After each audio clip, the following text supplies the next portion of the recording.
Okay,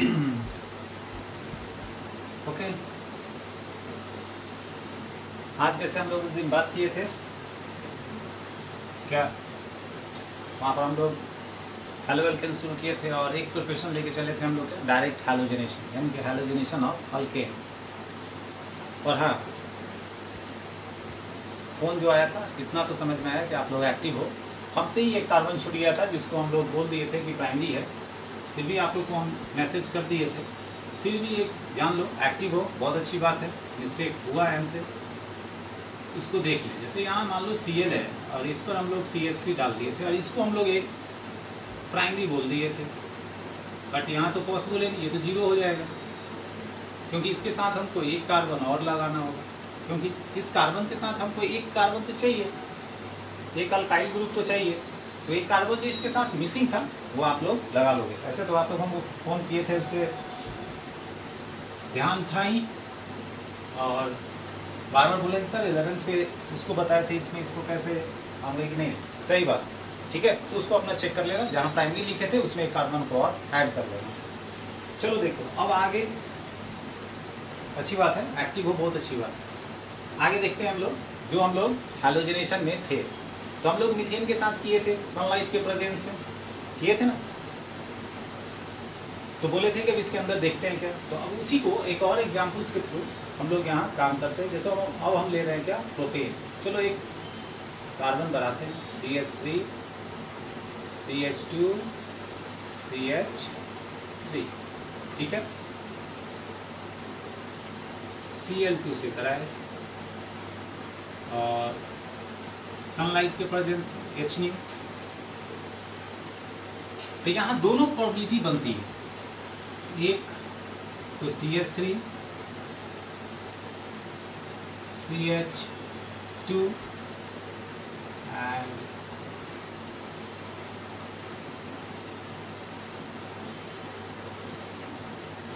CH2। तो एक तो यहाँ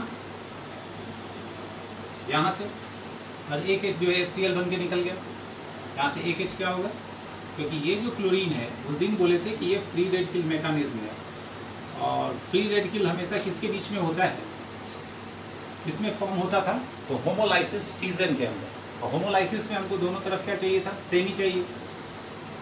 ये इसमें एक इलेक्ट्रॉन यहाँ और एक इलेक्ट्रॉन इस पर, जो फ्री रेडिकल्स बनाता था। तो यहाँ दोनों पॉसिबल होता है, एक तो यहाँ बना और दोनों दूसरा बन रहा था CH3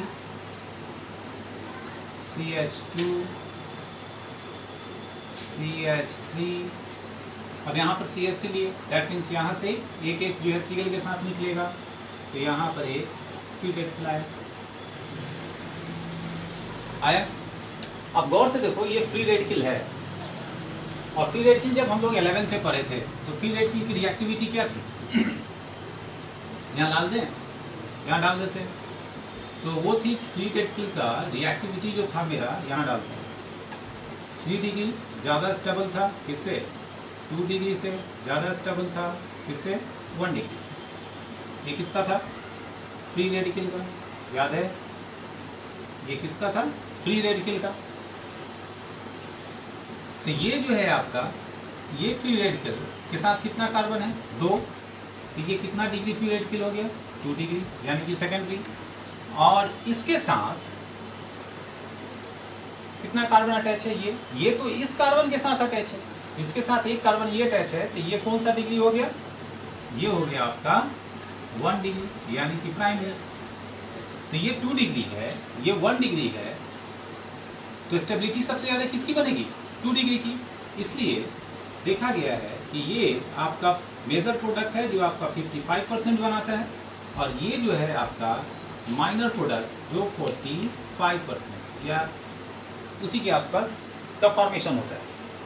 ये 55%, ये 45%। तो स्टेबिलिटी के अनुसार फ्री रेडिकल की स्टेबिलिटी हम लोग जानते हैं कि 3 degree, then 2 degree, then 1 degree, 11th में देख चुके हैं। उसकी स्टेबिलिटी भी देख चुके हैं, रिएक्टिविटी और सेलेक्टिविटी। यहाँ सेलेक्टिविटी की एक टर्म आएगा, बताएंगे, जो 11th में हम बताए थे।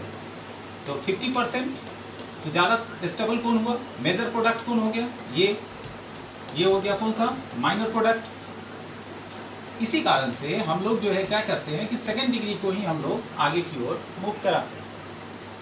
समझ रहे हो बात को? हम लोग अल्केन में प्रोपेन्स का यूज किए, क्लोरीन के साथ सनलाइट के प्रेजेंस में काम करते हैं। ये दोनों प्रोबेबिलिटी बनती है, 1 डिग्री की भी और 2 डिग्री की भी। 2 डिग्री मेरा ज़्यादा स्टेबल है in compare to 1 degree. Free radical में हम लोग जानते हैं कि 3 डिग्री 2 डिग्री देन 1 डिग्री होता है स्टेबिलिटी में। सेलेक्टिविटी अगर रिएक्टिविटी याद हो तो ज़्यादा बेहतर है, नहीं याद होगा तो अभी याद दिलाएंगे, कि नहीं तो 11th का आप देख लेना तो लिखा होगा आपके कॉपी में। तो यहाँ पर क्या बना, सबसे ज़्यादा Cl किस पर आएगा, यहाँ से, और यहाँ से एक HCl क्या होगा, बाहर हो जाएगा। ठीक है, यहाँ CH2 था, एक Cl यहाँ से H के साथ रिमूव हो गया और एक Cl यहाँ पर आ गया। तो सबसे ज़्यादा कौन बना, 2 डिग्री। समझे बात को? तो ये है हैलोजेनेशन की बात। मान लो ये बात, ये याद रखना हमेशा। मान लो अगर ऐसा हो कि सर ये तो है ठीक है, अगर ऐसा दे दे CH3 CH CH3 CH3, चलो मान लो ये दे, चाहे एक और लगा CH2 और CH3, ठीक है। अब यहाँ गौर से देखें तो ये जो है ये 1 डिग्री, ये भी कौन सा 1 डिग्री, और ये भी कौन सा 1 डिग्री, ये 1 डिग्री, ये भी 1 डिग्री, और ये भी 1 डिग्री। पर ये कौन सा हो गया, इसके साथ 2 कार्बन लगा है, तो ये कौन सा हो गया 2 डिग्री, और इसके साथ ऊपर नीचे और इधर है, तो ये कौन सा डिग्री हो गया 3 डिग्री। और इसको अब हम लोग क्लोरीन से करा दें, प्रेजेंस वही लेंगे, किसका, सनलाइट का। अब आपको छोड़ दिया जाए और ये कहा जाए कि जरा चेक कर लो कि अब इसमें से प्रोडक्ट कौन सा बनाओगे। आप जानते हो, क्योंकि अभी आप बोलोगे कि सर फ्री रेडिकल में तो 3 डिग्री सबसे ज़्यादा स्टेबल है, देन 2 डिग्री और 1 डिग्री, तो 3 डिग्री पर तो प्रोडक्ट बना देंगे हम लोग आराम से, एकदम बना देंगे, क्यों नहीं बना देंगे, बना देते हैं हम लोग। CH3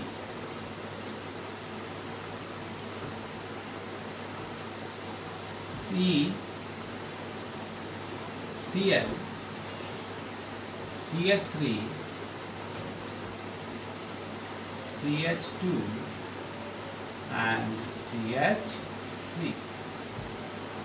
बना दिए सर, 3 डिग्री पर आ गया। तो अगर ऐसा अगर क्वेश्चन है तो हम लोगों ने ये देख रखा है 11th, इसके अनुसार 3 डिग्री ज़्यादा स्टेबल होगा, और 3 डिग्री ज़्यादा स्टेबल होगा तो निश्चित तौर पर 3 डिग्री पर बनेगा, मेंटली जाता है। बट अगर ऐसा हुआ तो ये पॉसिबल नहीं होगा सर। ऐसा होने का कारण क्या है? अब आप सोचोगे सर आप तो हम लोग शुरू से पढ़ते आ रहे हैं 3 degree 2 degree 1 degree free radical में, बट यहाँ पर नहीं, ये माइनर प्रोडक्ट बनेगा बट ये मेजर प्रोडक्ट नहीं बनेगा। रीज़न क्या है? यहाँ पर 2 बात। पहला, जो 11th में हम लोग सेलेक्टिविटी पढ़े थे, तो उस के अनुसार अगर हम लोग बात करें, कॉपी में जाकर देख लोगे 11th का, ये 1 डिग्री कितना है, 1 2 3, कितना हाइड्रोजन रिप्लेस कर सकता है? मैक्सिमम पॉसिबिलिटी किसकी बनेगी? 3 3 6 3 9। यहाँ पे हम लोगों को जो दिमाग में रखना है बात, वो क्या रखना है कि जैसे आप इसकी बात अगर करते हो तो सेलेक्टिविटी में चांसेस जो है, जैसे ही ब्रांचिंग आएगा, अगर यही मेन चेन रहता तब तो कोई बात ही नहीं थी, लेकिन ब्रांच जैसे ही आता है तो 1 डिग्री की सेलेक्टिविटी ज़्यादा चांसेस हो जाती है बढ़ने की। 1 डिग्री की सेलेक्टिविटी में ज़्यादा, रिएक्टिविटी और सेलेक्टिविटी बार बार हम रिपीट कर रहे हैं कि जो वो पीछे क्लास में आप देखना कॉपी, याद आ जाए तो ठीक, नहीं तो फिर हमको बताना होगा, बता देंगे, बट ये याद रखोगे। दैट मीन्स क्या कि यहाँ पर ये पॉसिबल नहीं होगा। पॉसिबल क्या होगा? CH3 CH CH2 CH2 Cl,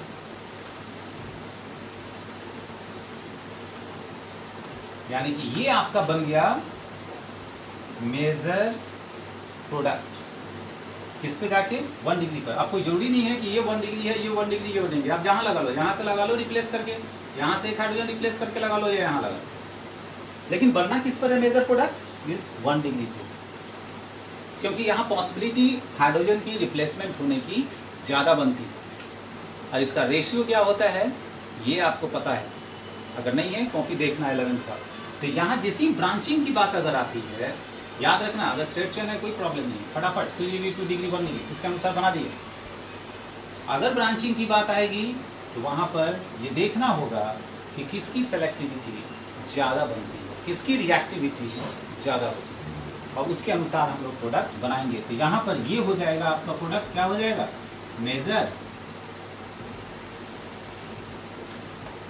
और ये प्रोडक्ट हो जाएगा आपका, जो नहीं बनना है ये हो जाएगा मास। समझ गए बात को? ध्यान से देख लो,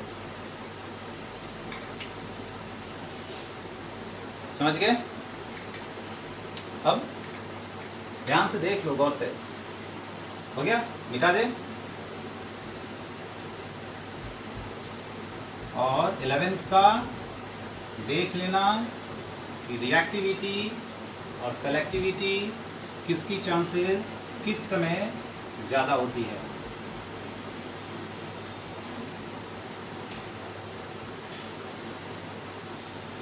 समझ के बाद नेक्स्ट है, काफ़ी स्लो चल रहे हैं इसलिए हम लोग अल्कीन से बना रहे हैं, फ्रॉम अल्कीन।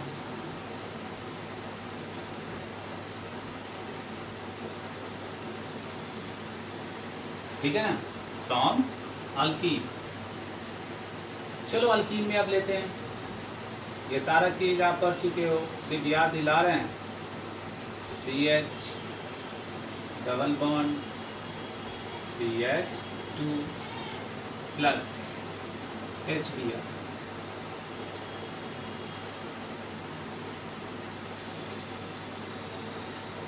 देख लो, तो हम लोग जानते थे 11 देखिए पढ़ चुके हैं कि जहाँ यहाँ पर होगा क्या, कहाँ अटैक होगा, यहाँ पर इस पे। और डबल बॉन्ड में इसके पहले हम पढ़ चुके हैं कि एक बॉन्ड सिग्मा और दूसरा बॉन्ड पाई होता है। तो सिग्मा पाई में पाई बॉन्ड आपका वीकर बॉन्ड है। तो जैसे ही ये पाई बॉन्ड पे अटैक करेगा, यहाँ पर क्या आएगा? H plus. जब इसको हम लोग मैकेनिज्म में डिसोसिएट करेंगे तो H प्लस और Br माइनस में जाएगा। और अगर डबल बॉन्ड के साथ सबस्ट्रेट में अगर डबल बॉन्ड के साथ रिएक्शन दिखता है तो हम लोग पढ़ चुके हैं पहले कि ये एडिशन रिएक्शंस को फॉलो करेगा, जहां पर एक पाई बॉन्ड टूटकर और प्रोडक्ट में कितना सिग्मा बनाएगा? 2। ठीक है, प्रोडक्ट में 2 सिग्मा बॉन्ड। बात यहां पर ये आ जाती है, ये भी 11th में आपको हम बताए थे कि सर अटैक तो होना है इसी दोनों के बीच में, क्योंकि पाई बॉन्ड इसी का दोनों कार्बन के बीच में है। तो चलो अटैक अगर कर देते हैं, तो अटैक कर दे तो पाई बॉन्ड को हम तोड़ दिए।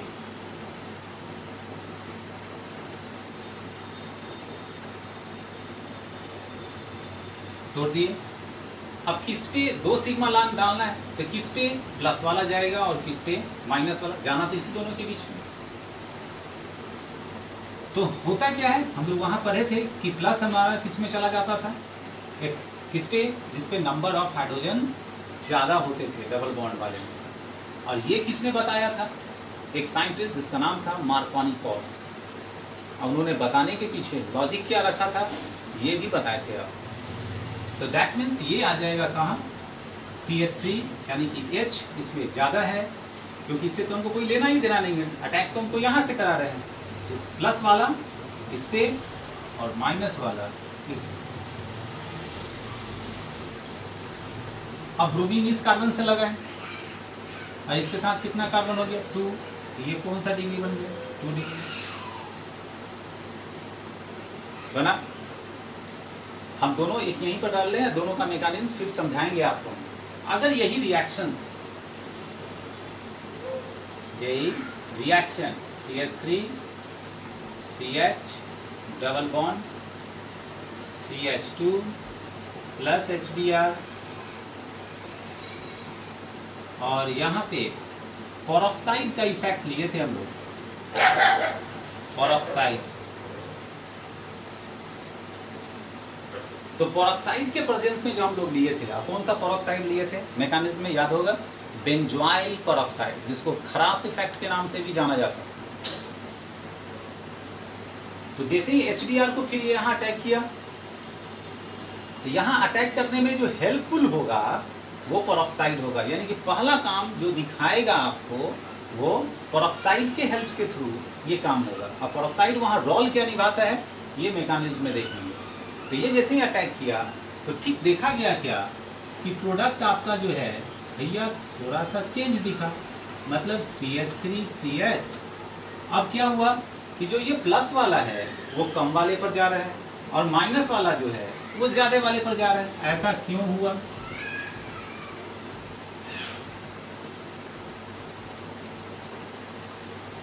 Br, तो ये Br इस कार्बन से है और इसके साथ मात्र यही कार्बन है, तो ये कौन सा डिग्री बन गया? 1 डिग्री। और हम लोग जानते हैं 2 डिग्री ज्यादा स्टेबल होगा इन कंपेयर टू 1 डिग्री, तो ज्यादा स्टेबल ये प्रोडक्ट होता है। लेकिन ऐसा होता क्यों है ये तो मैकेनिज्म आपको बताएंगे कि ऐसा होता क्यों है। तो ये हम लोग पढ़े थे, अगर याद होगा तो ये हम लोग पढ़े थे मैकेनिज्म किसके ऊपर? Electrophilic addition reaction, EAR, EAR, काम भी याद रख सकते हो, इलेक्ट्रोफिलिक एडिशन रिएक्शन में। जबकि इसी को अगर हम लोग पढ़े थे तो कहाँ पढ़े थे? Free radical addition reaction. फाड़ देना है एकदम, अच्छे से समझना कि कैसे ईयर ज्यादा स्टेबल है इन कंपेरिजन टू FAR। कारण क्या है, रीजन क्या है, वो मैकेनिज्म आपको देखोगे, पहले भी देख चुके हो 11th में, फिर यहाँ दिखाएंगे। दिखाने का रीजन क्या है कि याद आ जाए, एकदम आस्ते आस्ते चल रहा है इसलिए। तो ये हुआ आपका कि 2 डिग्री ज्यादा स्टेबल होगा 1 डिग्री से। अब यहाँ पर है क्या, यहाँ इलेक्ट्रोफाइल्स है और यहाँ फ्री रेडिकल है। तो ये दोनों की जो अगर स्टेबिलिटी चेक करें इलेक्ट्रोफाइल्स की और फ्री रेडिकल की, तो दोनों की स्टेबिलिटी 3 डिग्री 2 डिग्री या देन 1 डिग्री होती है। सिर्फ अगर माइनस वाले पे जाते हैं तो वहां वो पलटता। खैर, जब इसका मैकेनिज्म देखोगे तो ये सारा चीज आपको दिख जाएगा, क्योंकि इलेक्ट्रोफाइल्स क्या है, फ्री रेडिकल्स क्या था, वहां पर हम लोग फ्री रेडिकल पढ़े, कार्बोकटाइन पढ़े C+, कार्बोनाइन पढ़े थे माइनस, कार्बीन पढ़े थे। खैर, वो सब याद कर लेना, ध्यान दो, 11th को देखते रहो। अब कैसे ये सब किए थे वहां पर जरूर देखना। इलेक्ट्रोफाइल्स का क्या कंडीशन था, सिंपली सबको इलेक्ट्रोफाइल्स कर दे, या उस इलेक्ट्रोफाइल्स की रिएक्टिविटी में कौन आएगा पहले, कौन जाएगा बाद में, तो वहां पर वो देखेंगे। तो कहने का मतलब क्या है कि ये जो फॉर्म आपका बना, इसको एक साइंटिस्ट दिए कौन, मार्कोनिकॉप्स, और ये भी मार्कोनिकॉप्स का ही दिया हुआ है। सिर्फ चेंज ये है कि उन्होंने पेरोक्साइड का इस्तेमाल किया था, तो उनका प्रोडक्ट जस्ट उनका अपोजिट मिला इस पेरोक्साइड के इफेक्ट के कारण, जिसको हम लोग खरास इफेक्ट के नाम से भी जानते हैं। इसलिए इसका नाम दिया गया आपको एंटी मार्कोनिकॉप्स रूल। ठीक है, और मार्कोनिकॉप्स का जो प्रोडक्ट है वो ज्यादा स्टेबल होगा in comparison to anti Markovnikov's. Markovnikov's rule समझ के बाद अब इस दोनों का मैकेनिज्म चेक करते हैं। यहां तक अच्छे से देख लेना, और मैकेनिज्म चेक करेंगे इस दोनों का कि कैसे इस पर काम हम लोग किए थे। उससे पहले सेलेक्टिविटी, रिएक्टिविटी निश्चित दिमाग में रखना, जाकर कॉपी में देखकर कैसे 11th में इसको निकाले थे। ठीक है, तो इसको और इसको मैकेनिज्म दिखाकर, और उसके बाद तब हम लोग आगे की ओर मूव कर जाएंगे और अल्कोहल में चलेंगे कि अल्कोहल के थ्रू आखिर कैसे हम लोग हैलो अल्केन्स का प्रिपरेशन कर सकते हैं। ओके।